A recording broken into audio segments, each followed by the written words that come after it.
Hey guys, welcome back. Today I'm here with a different video, one that I haven't done in a really long time, and I'm going to be showing you products that I've used up completely. Usually I forget about doing these kinds of videos because I just toss them when I'm done with them, but this time I saved a few of them so I could show you. So I hope you guys enjoy this. Please subscribe and turn on your bell for notifications, and let's get started. So the first product that I'm going to show you here is one that I actually have two of right now. Where did I put my other one? Here's both of them here, and it is my brow pencil. This is the Benefit Precisely My Brow Pencil in shade number 3. This is my favorite brow pencil ever. It goes on really nicely, and the 3 shade I feel like just matches me perfectly. It's not too cool toned, it's not too warm, it's just perfect. So this is what I use all the time. I wish it wasn't as expensive because I go through it like crazy. I think I go through like 4 of these a year. So yes, I will be repurchasing this. I think I actually already have one in a box in my collection ready to go, just because I don't want to be without this, because I feel like with brow pencils, for some reason, when you run out, you run out. You don't know, and then it's like, oh, I need more, and then you can't pump it up anymore. But this is for sure my favorite brow pencil ever, and I will be buying it again. Up next, I have an eyeliner. This, I feel like, has been long awaited. This is the Rimmel Nude Scandalize liner. I feel like I'm gonna say that this is done for, because for me to get that in my eye, I have to like hold on to it like this, and it's challenging. I finally bought a new one. I had to get this on Amazon because I haven't seen it in any stores recently, but I have heard some of you guys say you can find it in like Walmart and stuff. This is the best nude eyeliner I've ever tried, and I can't say that it's like better than any like Luxe brands or whatever just because I haven't tried them, because why would I? This is so inexpensive and so damn good that it's not worth it for me to go and buy like a $20 pencil just to compare. This is just that good. It's good. It works. It does the job. It brightens up my waterline, and it lasts. I have tried this in other colors. I'm not a fan of it in like the black, the brown, or the navy. I feel like it's not as pigmented. I don't know why, but the nude color, it's just got it going on. I have another product here that I have multiples of. This is the L'Oreal Lash Paradise mascara. This is my favorite mascara of all time. I only have the 1 tube here just because I usually just toss them. I feel like the only downfall of this mascara is that I go through it a lot. Now, that might be because this mascara is so good that I wear false lashes less, because these make my eyelashes look so good that I just go without lashes. It's just really good. I have the, which color do I have? I have Mystic Black. I know there's like a black is black, Mystic Black. There's waterproof. I feel like you don't even need the waterproof unless you're gonna be like actually going like underwater or whatever, but I feel like this is the best mascara I've ever tried. It's inexpensive, it's drugstore, you'll love it. Up next, I have a concealer. This is the Tarte Shape Tape Concealer in the shade Light. I have already repurchased this. I really love this concealer. This was actually the first one I ever bought, and it lasted quite a long time, and I think there's still some in there, but it's just like, it got kind of like crusty. I really love this. This is a very matte and full coverage concealer. A lot of times I will mix this in with some sort of like moisturizer or eye cream or something, just to kind of give it a little bit of sheerness. I don't know, like I feel like I can still get a full coverage when I mix this with a cream or something, but I feel like the finish and coverage ends up looking a little bit more natural that way. But I still use this straight on its own as well, but I think it is very versatile. You only need like a teeny tiny bit. I see a lot of people take this and they just like go ham under the eye, and I mean, that's fine, you can do that, but for me, I literally go boop boop boop boop, and that's it for my under eye. But it's awesome. I really love it. I feel like this is a very unique concealer. I love the packaging, and yes, I will be repurchasing because I already have. With this next product, I feel like I could still get a little bit of use out of it, but I thought I'd share it in this video since I'll probably be done with it within like 2 weeks. This is the MAC Painterly Paint Pot. This is my favorite eye primer ever. What I love about this is that it completely blanks out your eyelid space so that when you go on with any eyeshadow, you're gonna only see the eyeshadow. It helps it to last longer. It goes on more smoothly with this underneath, and your eyeshadows are gonna go on more pigmented. If you ever find that like the colors are kind of sheer or dusty or whatever, try going in with a primer all over your eyes first, setting it with a powder so that it has a nice smooth finish, and your eyeshadows, I can guarantee, are gonna go on way more pigmented, just brighter overall and more true to the color that you see in the pan.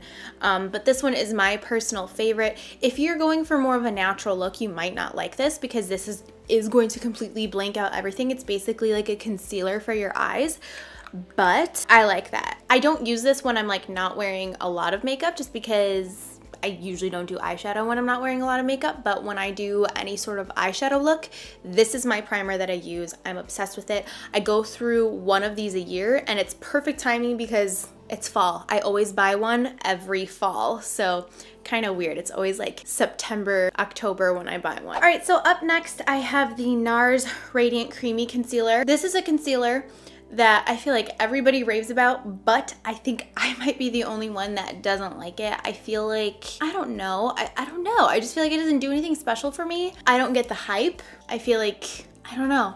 I can't even tell you what I don't like about it. It's just like, I like my other ones better. Okay, that's it for makeup. I'm gonna move on to skincare. This is the Tatcha One Step Camellia Cleansing Oil. This is my favorite product to remove my makeup. One more thing that I should have included that I threw out are my Neutrogena night calming wipes. Both of those are just my favorite two things that I cannot live without in my nighttime skincare routine. I still have to film that video, by the way. This is what I use every night when I take off my makeup. And what I do is I use this on dry skin and rub the oil in all over my skin. And once I've got it really rubbed in good on my skin, then I go in with water and lather it up and then rinse it off. I've been using this before I even started my YouTube channel, like almost 5 years ago now. I've never stopped using this. And then the night calming wipes, I will use those when I am being lazy AF. Those I keep like right next to my couch so that at night when I'm exhausted and I don't feel like moving and I don't feel like taking off my makeup, I just whip my lashes off, grab my makeup wipes, get it done with my phone as my mirror, and my makeup's off. I don't have them here, but just know I use them all the time. Okay, moving on to hair care. So this product is the Paul Mitchell Original Conditioner. But this is like one of those big liter bottles. There is like a little bit left in there, I'm sure, but I cannot get it out of the pump. I did repurchase this in a small version, but I wish I didn't because I bought it right before I got the new Olaplex shampoo and conditioner, and that is like the best thing I've ever tried.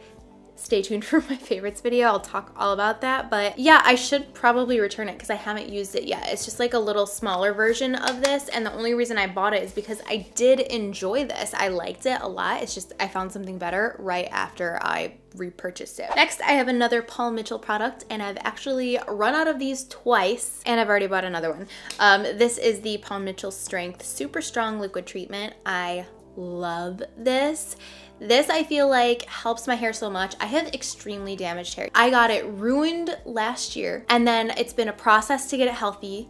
And then when we went like super blonde with it again in April, we should not have done that. We should not have done that. That's why you don't see like hair tutorials from me. What are these little hairs? What's going on? Anyways, this is like one of the only products I can use in my hair that actually makes it feel good, because if I don't really pay attention to what I'm putting in my hair can feel really dry, look really like, I love this. I will probably keep using this until I find something else that's better, but I love it so far. Next, I have the Blonde Ale Brightening Shampoo from Drybar. This is my favorite purple shampoo of all time. I love it. I love that it lathers. I love that it's like a pepperminty kind of smell, and it really does tone my hair. For a long time, I wasn't using it because my hair was so dry and I had went a lot darker with my hair. But since I've been going lighter with it, I use this. What I do currently with my hair routine is I'll use like my regular shampoo, and then once I rinse it out, I'll lather up with this and leave it on for like 1 to 2 minutes. This can be really drying in your hair, so if you find that you try that and when you wash, like when you rinse it out, your hair feels really dry, I wouldn't recommend that because that can dry your hair out even more. And if you're a blonde, you're probably trying to get as much hydration as possible. But I found that when I pair this with my Olaplex shampoo, it's like the perfect combination. It doesn't dry my hair out anymore, so I keep using it. So I ran out of this, and then when I repurchased it this last time, I actually went to Ulta and they had one of these like big versions of it, so I bought it that way because it would be a lot cheaper. And then last but not least, I have one more product here. This is the Olaplex Hair Perfector number 3. So this is kind of like a pre-wash hair mask. Pretty much you get your hair wet, and when it's either wet or damp, you put this through your hair and then you leave it on. You want to leave it on, I think, for at least 10 minutes, but you can leave it on overnight. After you leave it on, then you shampoo it out and condition your hair. So it's not like a hair mask or anything like that. This is supposed to like repair your hair. It's supposed to strengthen it. I feel like I didn't really notice a huge difference with this. I feel like it's something that you have to use with continued use to notice anything over time. I did notice, however, the first time I used this, I just noticed it was smoother right away, but that was the only time. Like, the rest of the time that I used this, I didn't notice any difference. Literally everybody that I talk to that is like in hair, they recommend Olaplex. They're like, oh, are you using Olaplex? You need to use Olaplex. So I'm like, okay, I'll use the Olaplex. I did use this, but I haven't used this in conjunction with the shampoo and conditioner yet. I feel like that's gonna be like the most like dramatic change. So I did repurchase another one just because I feel like I need to give it another shot. This is empty. I'm kind of like, I don't know what I feel about it. All right, you guys, so those were all of the products that I've used up. I'm sure there were more over the past 3 years since I've uploaded one of these videos, but I thought that this would be kind of fun, kind of like old school YouTube, because I am down for that. I love that kind of stuff. I love old school videos, and I feel like this works for an old school video. So I hope you guys enjoyed this. Let me know if you want to see more of these in the future, and subscribe so that you don't miss when I upload them. And let me know what other old school videos you'd like to see. I'm totally obviously down for tutorials, but like, what else? Let me know. So yeah, that's it. Thank you so much for hanging out with me today, and I'll see you next time. Bye.